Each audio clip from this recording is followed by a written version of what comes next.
मस्जिद बनने के 330 साल बाद शुरू हुई थी हक की जंग। 134 साल चली कानूनी लड़ाई की ये है पूरी कहानी। भगवान राम की नगरी अयोध्या में 22 जनवरी को श्री राम मंदिर में रामलला की प्राण प्रतिष्ठा है। मंदिर के उद्घाटन के साथ ही अयोध्या में बना राम मंदिर भारत समेत दुनिया भर में फैले हिंदुओं के लिए आस्था का बड़ा केंद्र बनकर उभरेगा। आज जो भव्य राम मंदिर आकार ले रहा है, उसके पीछे दशकों तक चली लंबी कानूनी लड़ाई है। अयोध्या में राम मंदिर निर्माण का सफर काफी चुनौतियों भरा रहा है। बाबरी विवाद, अदालतों में चली लंबी लड़ाई और फिर शीर्ष अदालत के फैसले के बाद मंदिर का निर्माण शुरू होना। अब देशवासियों का 22 जनवरी का इंतजार खत्म हो गया है। राम मंदिर की कानूनी लड़ाई। अयोध्या में राम जन्मभूमि पर मस्जिद बनने से शुरू हुआ विवाद। आइए अब आपको इतिहास में लेकर चलते हैं। किस्सा 1526 से शुरू होता है।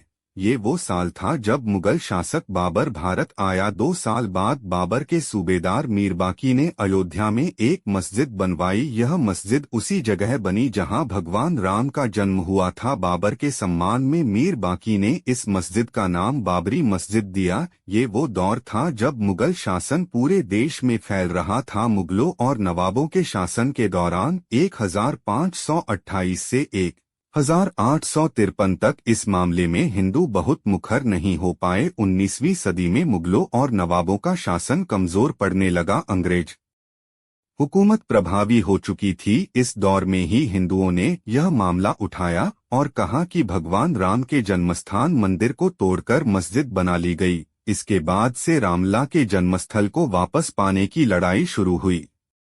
1858 बाबरी मस्जिद बनने के 330 साल बाद शुरू हुई पहली FIR।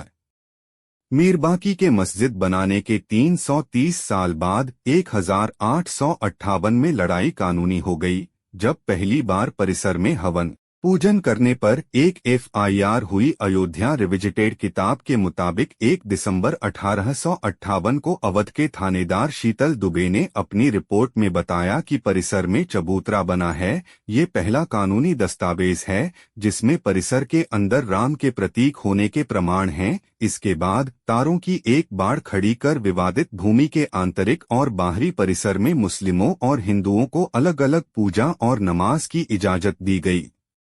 1885 जब अदालत पहुंची राम के लिए पक्के घर की बात।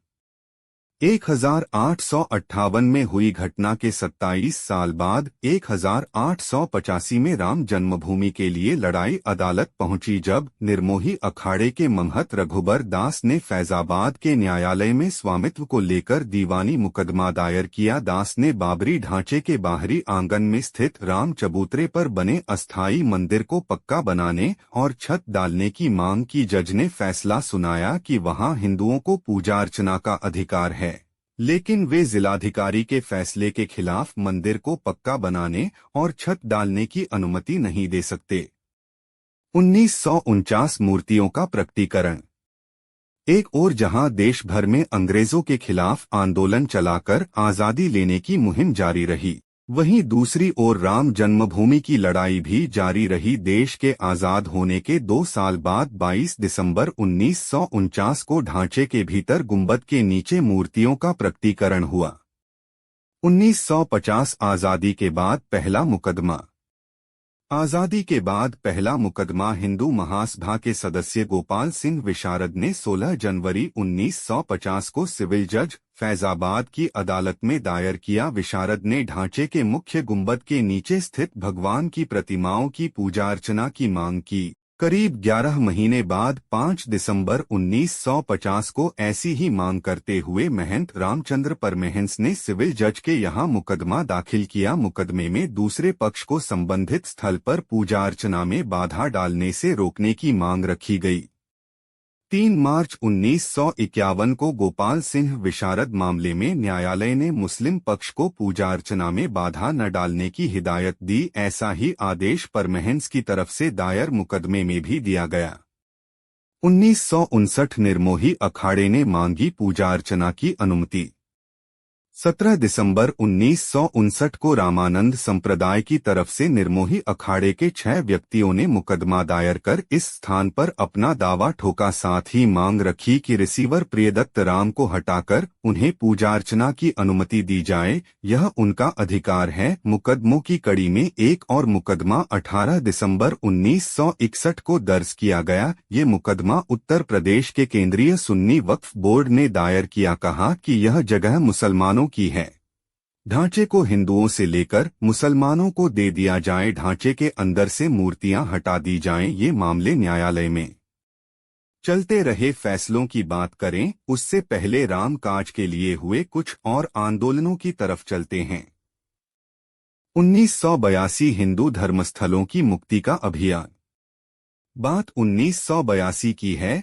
ये वो साल था जब विश्व हिंदू परिषद ने राम, कृष्ण और शिव के स्थलों पर मस्जिदों के निर्माण को साजिश करार दिया और इनकी मुक्ति के लिए अभियान चलाने का ऐलान किया। 2 साल बाद 8 अप्रैल 1984 को दिल्ली में संत महात्माओं, हिंदू नेताओं ने अयोध्या के श्री राम जन्मभूमि स्थल की मुक्ति और ताला खुलवाने को आंदोलन का फैसला किया। 1986 परिसर का ताला खुला। मुकदमों की बात हुई है तो फिर से कानूनी लड़ाई की ओर चलते हैं और बात फैसलों की करते हैं। एक फैसला 1 फरवरी 1986 को आया जब फैजाबाद के जिला न्यायाधीश के.एम. पांडेय ने स्थानीय अधिवक्ता उमेश पांडेय की अर्जी पर इस स्थल का ताला खोलने का आदेश दे दिया। फैसले के खिलाफ इलाहाबाद उच्च न्यायालय की लखनऊ खंडपीठ में दायर अपील खारिज हो गई। 1989 राम जन्मभूमि पर मंदिर का शिलान्यास। जनवरी 1989 में प्रयाग में कुंभ मेले के दौरान मंदिर निर्माण के लिए गांव-गांव शिला पूजन कराने का फैसला हुआ। साथ ही 9 नवंबर 1989 को श्री राम जन्मभूमि स्थल पर मंदिर के शिलान्यास की घोषणा की गई। काफी विवाद और खींचतान के बाद तत्कालीन प्रधानमंत्री राजीव गांधी ने शिलान्यास की इजाजत दे दी। बिहार निवासी कामेश्वर चौपाल से शिलान्यास कराया गया। 1990 आडवाणी ने शुरू की रथ यात्रा, आंदोलन को दी धार। 1990 के दशक में आंदोलन तेज हो रहा था। इस बीच सितंबर 1990 को लाल कृष्ण आडवाणी रथ यात्रा लेकर निकले। इस यात्रा ने राम जन्मभूमि आंदोलन को और धार दे दी। देश की राजनीति तेजी से बदल रही थी। आडवाणी गिरफ्तार हुए। गिरफ्तारी के साथ केंद्र में सत्ता परिवर्तन भी हुए। भाजपा के समर्थन से बनी जनता दल की सरकार गिर गई। कांग्रेस के समर्थन से चंद्रशेखर प्रधानमंत्री बने। ये सरकार भी ज्यादा नहीं चली। नए सिरे से चुनाव हुए और एक बार फिर केंद्र में कांग्रेस सत्ता में आई। इन सब के बीच आई वो ऐतिहासिक तारीख जिसका जिक्र किए बिना ये किस्सा पूरा नहीं हो सकता है। 2010 इलाहाबाद उच्च न्यायालय ने दिया ऐतिहासिक फैसला।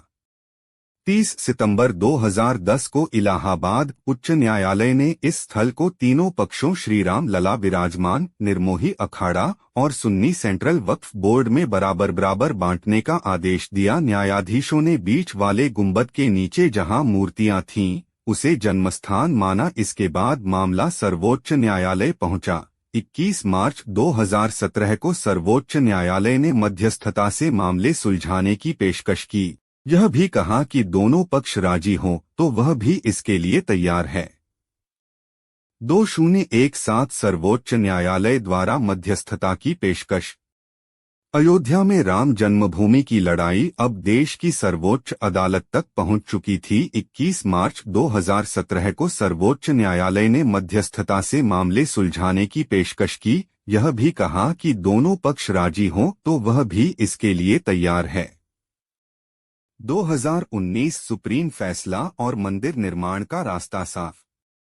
6 अगस्त 2019 को सर्वोच्च न्यायालय ने प्रतिदिन सुनवाई शुरू की। 16 अक्टूबर 2019 को सर्वोच्च न्यायालय में सुनवाई पूरी हुआ और कोर्ट ने फैसला सुरक्षित रख लिया। इससे पहले 40 दिन तक लगातार सुप्रीम कोर्ट में सुनवाई हुई।